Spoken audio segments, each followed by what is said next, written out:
Rukia Musa Ali, mwanachama wa CCM.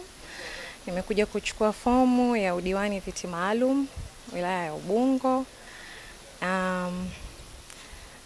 Nia yangu ya kuja kuchukua hii fomu ni kwamba kama kijana, kama mwanamke, nimetamani na mimi nije niwawakilishe wanawake wenzangu, vijana, wanawake, watoto.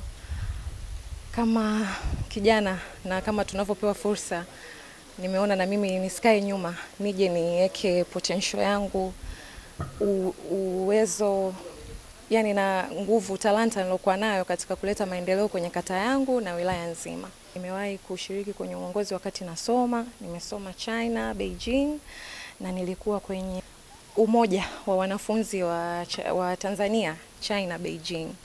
Nilikuwepo kama mwakilishi wa chuo changu ambacho kilikuwa kinaitwa UIBE, University of International Business and Economics, lakini pia nilikuwa mwenyekiti wa jumuiya ya wanawake pale, ilikuwa inaitwa Beijing Vision Ladies.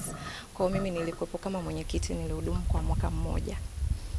Kama nitapata ridhaa kutoka kwa wananchi na wanaonipigia kura, mimi naahidi kuleta maendeleo, kutatua kero na changamoto zilizokuwepo hasa kwa wamama, kwa mfano hii mambo ya mikopo, elimu ya fedha, mambo ya ukatili wa kijinsia na vitu kama hivyo, kuhakikisha pia ustawi wa jamii unaenda vizuri, watoto wote wa kike wa kiume wanapata usawa na kila kitu.